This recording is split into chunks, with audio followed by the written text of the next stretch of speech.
सम्पूर्णमा राधे राधे। के तपाईहरूलाई थाहा छ, यो वर्ष यानि कि विक्रम सम्वत 2083 जेठ महिनाको 3 गतेदेखि असारको 1 गतेसम्म अधिक मास यानि कि मलमास पर्न गइरहेको छ।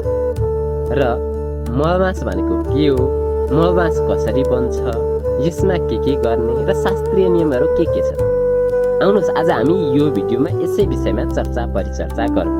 मलमास भनेको के हो भनेर बुझ्नको लागि सबैभन्दा पहिले हामीहरूले जान्नुपर्ने हुन्छ सूर्य र चन्द्रको गतिको अन्तरलाई।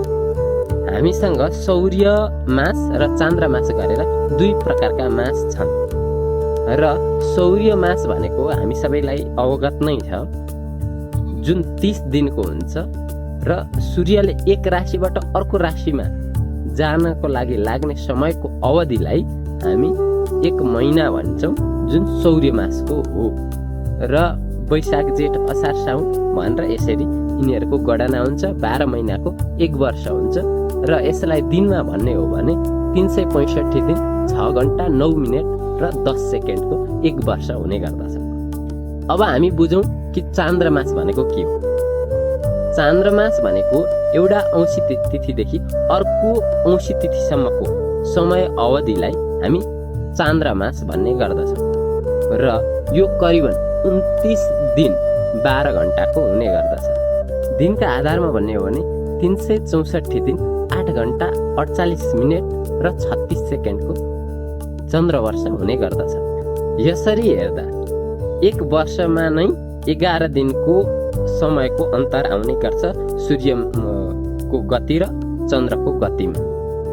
र करिबन 3 वर्षको अवधि यानि कि 32 महिना 16 दिन 8 घण्टा को अवधिमा चाहिँ चन्द्रको एउटा अलग्गै मास रहने गर्दछ, जसलाई मलमास भनेर भन्ने गरिन्छ, जसलाई अधिक मास या पुरुषोत्तम मास पनि भन्ने गरिन्छ।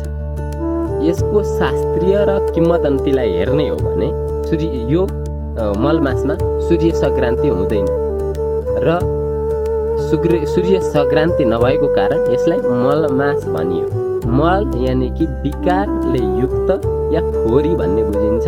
यस्तो फोरी महिनालाई कसैले पनि स्वीकारेनन् र यसको स्वामी नभएको कारण यो मलमास चाहिँ दुखी भयो र भगवान विष्णुको चरणमा गयो र भगवानले आफ्नो शरणमा आएकोलाई आफ्नो नाम र आफ्ना धेरै गुणहरू त्यो महिनालाई प्रदान गर्नुभयो। र यो महिनामा विवाह व्रतबन्ध जस्ता लौकिक कार्यहरू नभए तापनि जुन पारलौकिक कार्यहरू छन् तिनीहरूले चाहिँ उत्तम फल दिने हुन्छ। यो महिनामा गरेका दान तप ध्यान साधना नाम जपको अधिक महत्त्व हुने गर्दछ र अक्षय हुने गर्दछ भन्ने मान्यता रहेको छ। यदि हजुरहरूले यो महिनामा व्रत बस्ने चाहना राख्नु भएको छ भने ब्रह्म मुहुर्तमा उठेर स्नान आदि गरेर भगवानको पूजन, भगवानको गुणानुवादहरू जस्तै भागवत र यही पुरुषोत्तम व्रत कथालाई श्रवण गर्न सक्नुहुन्छ।